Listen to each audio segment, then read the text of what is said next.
Hello everyone, welcome back to my YouTube channel. Okay, तो अगर आपने मेरा पुराना वाला व्लॉग देखा है तो आपको पता होगा कि मैं उत्तराखंड के लिए निकल गई थी दिल्ली से और फाइनली मैं पहुंच गई थी उत्तराखंड। अभी मैं और मेरी मम्मी हम दोनों जा रहे हैं मेरी ताई के घर। और इस जगह जाते हुए मुझे बहुत ज़्यादा नॉस्टैल्जिक फीलिंग आ रही थी क्योंकि मैं इस बस में भी काफ़ी टाइम के बाद बैठी हूँ। ऑल्सो मैं अपनी ताई के घर भी ऑलमोस्ट 6 साल के बाद जाने वाली हूँ।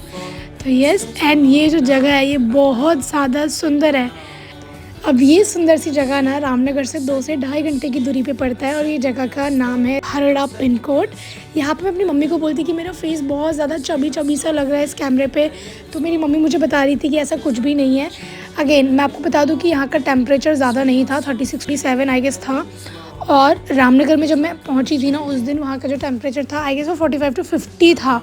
भैया से मिलने के बाद अब हमको जाना था एकदम सीधी खड़ी चढ़ाई पे, जो कि रास्ता मेरी ताई के घर को जाता है।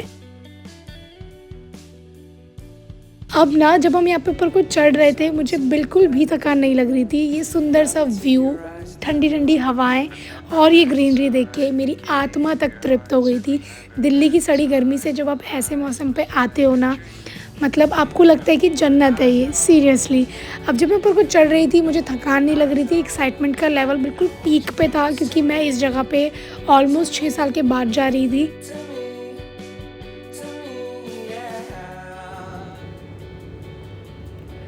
जब मैं इस तरफ अपने गांव की ओर बढ़ रही थी ना तो मुझे एक चीज़ बहुत ज़्यादा फील हो रही थी कि पता नहीं क्यों हम लोग इतनी सुंदर सुंदर जगहों को छोड़कर शहरों की तरफ भाग रहे हैं। पर कहीं ना कहीं ये भी एक चीज़ फील होती है कि उत्तराखंड में पैसा कमाने के लिए आपके पास बहुत नियमित रूप पे साधन अवेलेबल होते हैं। हालांकि अगर मैं प्रॉपर गांव की बात करूं तो वहाँ पर अभी भी कई जगहों पे लाइट नहीं है, कई जगहों पे बहुत सारी दिक्कतें होती हैं, नेटवर्क इशू हैं और भी बहुत सारी चीज़ें हैं। मतलब अगर आप खाने पीने के लिए बोलो तो बहुत ही कम चीज़ें अवेलेबल हो पाती हैं। आपको छोटी छोटी दवाइयों के लिए भी बहुत दूर दूर तक जाना पड़ता है। मुझे लगता है शायद ये भी एक कारण है। फर्स्ट डे मैंने ज़्यादा शूट नहीं किया था क्योंकि मैं बहुत टाइम के बाद अपने गांव आ रही थी, तो मुझे सभी लोगों से मिलना था, बैठना था और बहुत सारी बातें करनी थी। तो ये था सेकंड डे। जब मेरी आँख खुली तो मैंने इस व्यू को देखा और सच में ये बहुत सुंदर लग रहा था। फिर मैंने सोचा कि यहीं पे अपना स्किन केयर भी कर लेते हैं, तो चलो अपना स्किन केयर करते।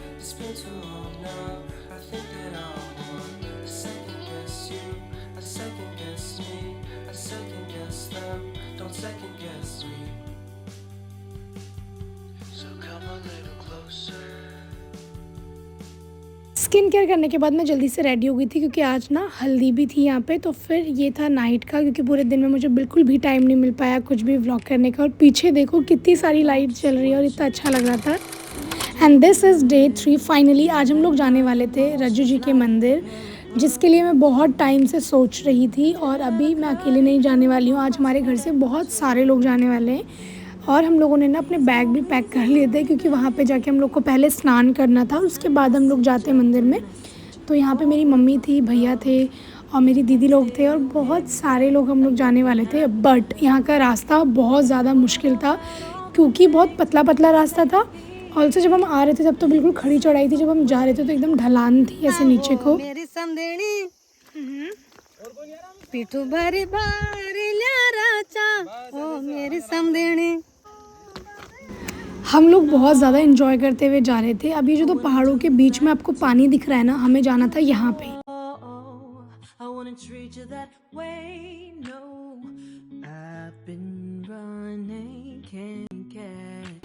इस पूरे रास्ते में मेरी मम्मी ने बहुत ज़्यादा एंजॉय किया क्योंकि यहाँ पे ना ये गाने सुन रही थी और डांस भी करते करते आ रही थी और पीछे से मेरी दीदी लोग इनको फुल सपोर्ट कर रहे थे गाना गाते हुए।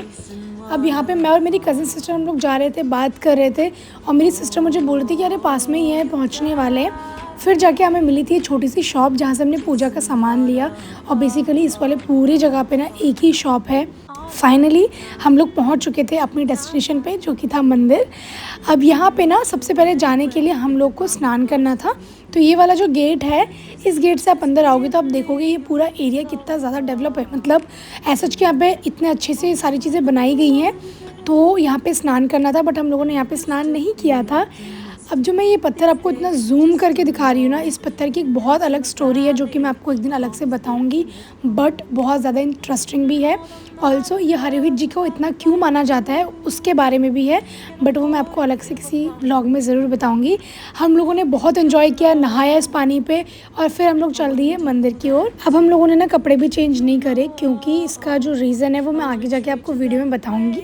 हम सारे के सारे निकल गए थे मंदिर की ओर, और उसके बाद हम लोग पहुँचे मंदिर पहुँचने के बाद हम लोगों ने पूजा करी। जो भी आपके रिचुअल्स होते हैं आप उस तरीके से पूजा कर सकते हैं। यहाँ पे धूप अगरबत्ती दी, माथा टेका, भगवान से प्रार्थना करी। इनके बारे में मैंने अपने घर वालों से, अपनी ताई से बहुत ज़्यादा सुना है। हरहुत जी की जो कहानी है ना वो बहुत ज़्यादा रोमांचक है और अद्भुत है।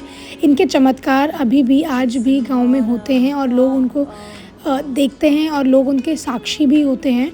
अगेन मैं आपको एक चीज़ ज़रूर बोलूँगी कि इस मंदिर में अगर आप आओ अपने सच्चे दिल से जो भी मांगो तो पूरा होता है। इसी के ऊपर एक छोटा सा मंदिर और था जहाँ पे हम आ गए थे और यहाँ पे मैंने पूजा करी। अब अगर आप देखोगे ना तो यहाँ पे आपको पर्टिकुलर कोई फ्रेम नहीं दिखेगा, कोई मूर्ति नहीं दिखेगी, बट राइट साइड में मेरे एक छोटा सा पत्थर रखा हुआ है जिसकी हम लोग पूजा करते हैं। यहाँ से वापस घर जाना बहुत ज़्यादा मुश्किल था मेरे लिए, तो मैंने कुछ भी शूट नहीं किया था और अब मैं घर आ गई थी। शाम को हम लोग पहुँचे थे घर, ऐसे ही कुछ 4 बज रहे थे या 4:30 बज रहे थे। इतने अच्छे व्यू में किसको ही नींद आएगी, तो मैंने अपनी कज़न को बोला कि चलो चलो फटाफट से कहीं घूमने चलते हैं और कुछ खा कर आते हैं। तो मैं और मेरी कज़न निकल गए थे दोबारा से, और फिर यहाँ नज़दीक में ना एक छोटी सी शॉप थी जहाँ पे आपको छोटी मोटी चीज़ें मिल जाती है, कुरकुरे और मतलब लाइक चिप्स और कोल्ड ड्रिंक वगैरह। तो मैं, मेरी कज़न और उसके साथ 2 लोग हम निकल गए थे फिर से घूमने के लिए। बट जब मैं इस रास्ते पे जा रही थी तो मैंने इतना सुंदर फ्लावर देखा।